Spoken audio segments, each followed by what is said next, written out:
kalian berpikir bagaimana sebuah organisasi dapat berjalan dengan terarah dan mencapai tujuan yang diinginkan?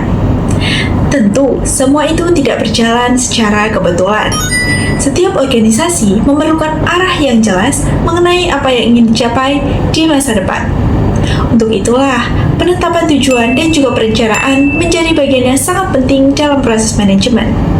Dengan adanya tujuan yang jelas serta perencanaan yang baik, organisasi dapat menentukan langkah yang tepat agar setiap kegiatan yang dilakukan dapat berjalan lebih terarah dan juga efektif.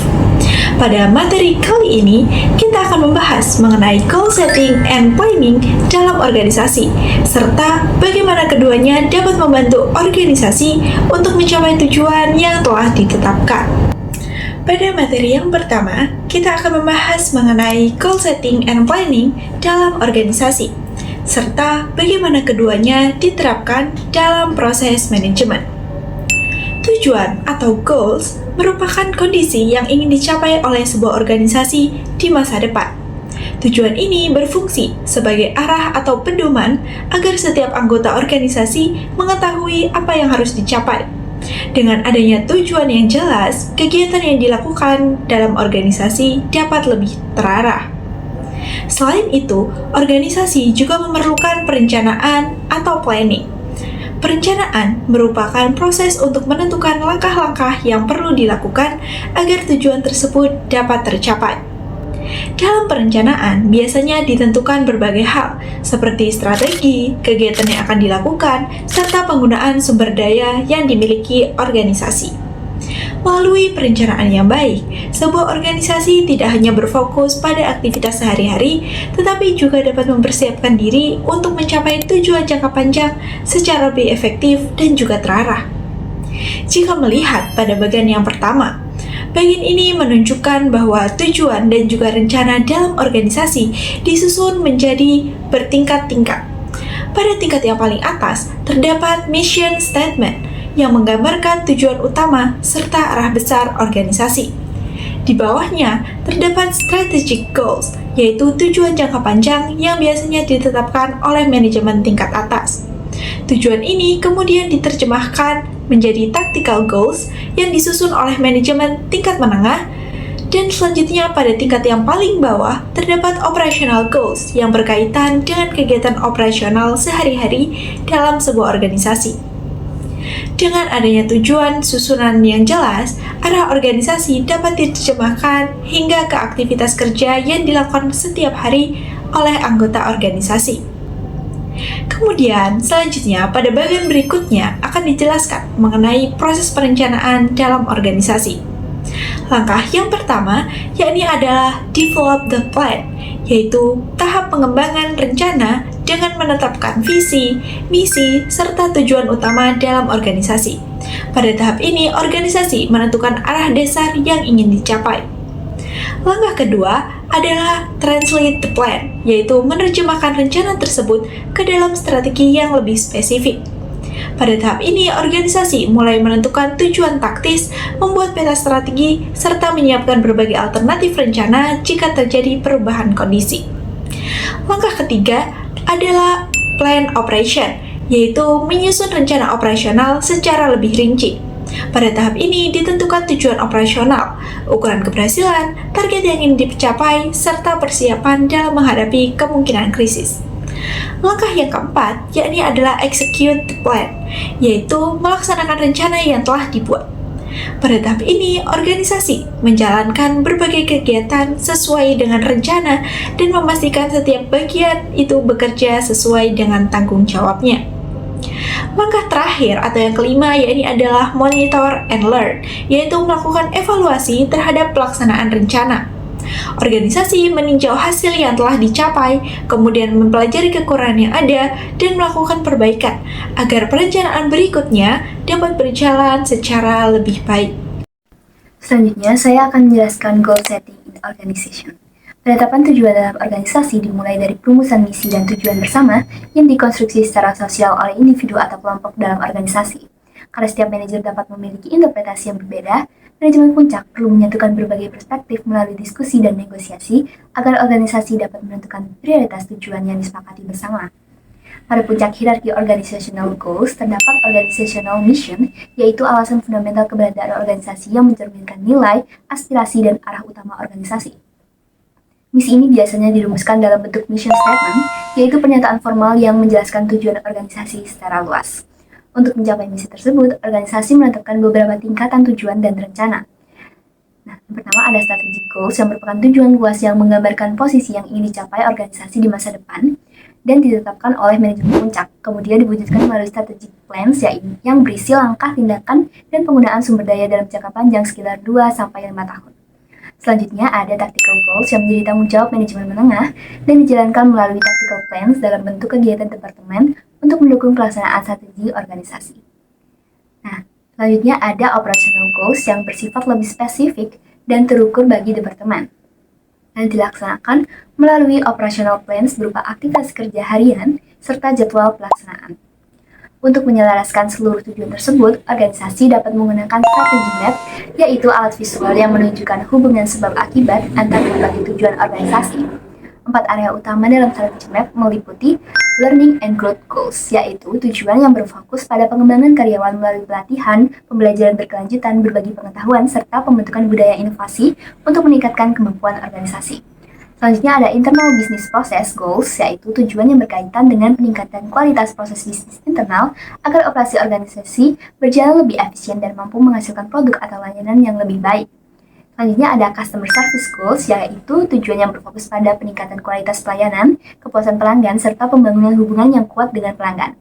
Nah, yang terakhir ada financial performance goals, yaitu tujuan yang berkaitan dengan pencapaian kinerja keuangan organisasi seperti peningkatan pendapatan, produktivitas, dan perluasan pasar.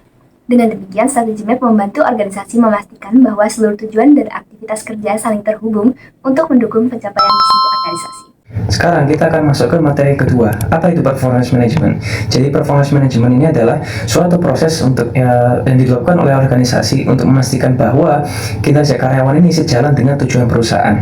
Nah, proses ini tidak hanya menilai dari hasil kinerja, tetapi juga membantu karyawan berkembang dan meningkatkan suatu produktivitas. Dalam performance management ini terdapat beberapa tahap utama. Yang pertama, ada menetapkan tujuan atau target yang jelas agar karyawan bisa mengetahui apa yang harus dicapai. Dan yang kedua, ada proses monitoring ataupun pengawasan kinerja, yaitu membantu bagaimana karyawan menjalankan pekerjaannya. Dan ketiga adalah evaluasi kinerja, yang dimana biasanya dilakukan oleh penilaian ataupun performance appraisal untuk melihat apakah target sudah tercapai ataupun belum. Dan yang terakhir adalah feedback ataupun pengembangan, yang dimana manajer ini memberikan suatu masukan, pelatihan ataupun penghargaan kepada karyawan tersebut. Dengan performance management yang baik, organisasi itu dapat meningkatkan kinerja karyawan, mencapai tujuan perusahaan, dan juga tentunya menciptakan lingkungan kerja yang lebih produktif. Nah, terakhir, performance management ini merupakan suatu alat yang sangat-sangat penting bagi manajer untuk mengelola, mengevaluasi, dan mengembangkan kinerja karyawan agar organisasi-organisasi tersebut dapat mencapai hasil yang sangat-sangat optimal. Selanjutnya, terdapat benefit and limitation of planning. Beberapa manajer itu percaya bahwa perencanaan sangat diperlukan untuk mencapai sesuatu. Nah, adanya pendapat tersebut memiliki pengaruh positif seperti adanya goals and planning dapat memberikan motivasi, komitmen bagi karyawan karena adanya tujuan yang jelas. Kemudian, dapat membantu manajer dalam menentukan bagaimana sumber daya itu akan dialokasikan. Kemudian yang ketiga, adanya goals and planning juga dapat membantu karyawan untuk memusatkan perhatian pada target-target tertentu yang ingin dicapai. Yang keempat, planning and goals dapat memberikan standar untuk melakukan penilaian pada kinerja perusahaan. Nah, sementara pendapat lain itu mengatakan bahwa perencanaan atau goals and planning justru dapat membatasi kinerja individu maupun organisasi. Nah, manajer sendiri itu juga perlu tahu bagaimana keterbatasan dalam perencanaan itu. Yang pertama, adanya goals and planning juga dapat menciptakan rasa ketidakpastian. Dalam artian, manajer tidak tahu secara pasti akan prediksi masa depan. Kemudian, perubahan dan ketidakpastian lingkungan juga menuntut manajer untuk bersifat fleksibel dalam menyesuaikan strategi pencapaian dengan goals and plans yang telah ditetapkan.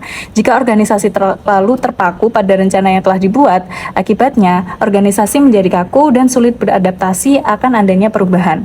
Dan yang terakhir, adanya organisasi bergantung pada perencanaan yang kaku dapat menghambat kreativitas karyawan karena organisasi terus berorientasi pada rencana yang telah dibuat di awal sehingga bersifat tertutup terhadap adanya inovasi dan kreativitas. Sekarang kita masuk ke planning for a turbulent environment. Dalam lingkungan bisnis yang turbulent dan penuh ketidakpastian, perencanaan konvensional seringkali tidak cukup untuk menghadapi perubahan yang cepat. Oleh karena itu, manajer perlu menggunakan pendekatan perencanaan yang lebih fleksibel dan adaptif. Yaitu pertama adalah contingency planning. Contingency planning adalah rencana alternatif yang disiapkan untuk menghadapi kondisi darurat atau situasi yang tidak terduga. Manajer mengidentifikasi faktor-faktor penting seperti penurunan ekonomi, kenaikan biaya bahan baku, perubahan teknologi, atau kecelakaan, lalu menyiapkan respons untuk menghadapi worst case scenario. Contohnya, dalam industri airlines ketika pesawat Boeing 787 mengalami masalah kelistrikan dan seluruh armadanya dihentikan oleh FAA, maskapai harus membuat rencana alternatif seperti menyewa pesawat sementara, menggunakan pesawat lain, memberikan diskon kursi, atau menutup beberapa rute penerbangan. Kedua, ada skenario building. Skenario building adalah teknik ramalan dengan membayangkan berbagai kemungkinan kondisi di masa depan. Organisasi biasanya membuat 2 hingga 5 skenario, mulai dari yang paling optimis hingga yang paling pesimis. Sehingga manajer dapat mempersiapkan strategi yang tepat. Contohnya, pemimpin dapat membuat beberapa skenario jika Amerika Serikat terlibat operasi militer di Suriah, lalu merencanakan respons terhadap setiap kemungkinan yang terjadi. Ketiga, ada crisis planning. Crisis planning itu perencanaan untuk menghadapi peristiwa yang mendadak yang dapat mengancam organisasi. Crisis planning memiliki 2 tahap utama. Pertama ada crisis prevention, yaitu upaya mencegah krisis dengan membangun hubungan baik dengan stakeholders. Contohnya perusahaan software receiving signals yang mengalami gangguan layanan Campfire segera berkomunikasi terbuka dengan pelanggan dan memberikan layanan gratis selama 1 bulan, sehingga krisis reputasi dapat dicegah. Kedua, krisis preparation, yaitu persiapan menghadapi krisis dengan membentuk krisis management team, menunjuk spokesperson, dan membuat krisis management plan atau CMP. Contohnya, Western Digital di Thailand yang telah memindahkan inventory sebelum banjir besar, sehingga perusahaan dapat pulih hanya dalam 46 hari. Kesimpulannya, ketiga pendekatan ini membantu organisasi lebih siap menghadapi ketidakpastian, mengurangi risiko, dan merespons krisis secara lebih efektif. Dalam lingkungan bisnis yang semakin kompetitif, sebuah perusahaan perlu melakukan perencanaan yang lebih fleksibel. Salah satunya adalah decentralized planning. Decentralized planning adalah sebuah perencanaan yang tidak hanya dapat dilakukan oleh manajemen puncak, tetapi juga dapat dilakukan oleh manajer dan juga karyawan dari berbagai divisi. Dalam penerapannya, terdapat beberapa pendekatan yang dapat dilakukan oleh perusahaan. Yang pertama ada stretch goal. Stretch goal adalah tujuan yang menantang tetapi masih tetap realistis, yang dimana ini bertujuan agar karyawan dapat berpikir inovatif dan juga kreatif dan mereka bisa menciptakan inovasi yang dapat berguna untuk perusahaan. Yang kedua ada performance dashboard, yaitu sebuah alat yang menampilkan kinerja suatu organisasi secara real time seperti penjualan atau pencapaian target. Dan untuk yang terakhir ada intelligence teams, yang dimana itu tim lintas fungsi yang bertugas untuk menganalisis informasi mengenai bisnis dan juga memberikan rekomendasi yang strategis terhadap manajemen. Kasus Central City Museum menunjukkan adanya perbedaan kepentingan antara berbagai stakeholder mengenai arah masa depan museum. Museum ini dibangun dengan dana dari para donor, sementara universitas menyediakan lahan dan menanggung biaya operasional. Karena itu muncul berbagai pandangan tentang bagaimana museum seharusnya dijalankan. Seorang donor berharap museum menjadi sumber edukasi bagi masyarakat, terutama bagi anak-anak, sekolah publik yang komunitas lokal yang memiliki akses terbatas terhadap seni. Sementara itu, pihak administrator universitas ingin museum menghadirkan pameran kontemporer yang menarik bagi mahasiswa dan masyarakat umum, bahkan dengan menghadirkan pameran yang bersifat kontroversial untuk memicu diskusi. Dari sisi lain, beberapa dosen melihat museum sebagai sarana akademik. Ada yang ingin menjadikannya sebagai tempat pembelajaran bagi mahasiswa berbagai jurusan seperti seni, arsitektur, dan liberal arts. Bahkan ada juga yang berpendapat bahwa museum sebaiknya difokuskan pada penelitian dan pelatihan mahasiswa doktoral agar meningkatkan reputasi akademik universitas. Dari sudut pandang managerial ethics, seorang direktur museum harus mempertimbangkan kepentingan semua stakeholder tersebut secara adil. Keputusan tidak boleh hanya menguntungkan satu pihak, tetapi harus mempertimbangkan tanggung jawab sosial, tujuan pendidikan, dan keberlanjutan organisasi. Oleh karena itu, solusi yang paling etis adalah mengembangkan museum yang memiliki fungsi ganda, yaitu sebagai pusat edukasi bagi masyarakat, sekaligus sebagai sarana pembelajaran akademik bagi universitas. Dengan pendekatan ini, museum dapat memberikan manfaat yang lebih luas bagi semua pihak yang terlibat.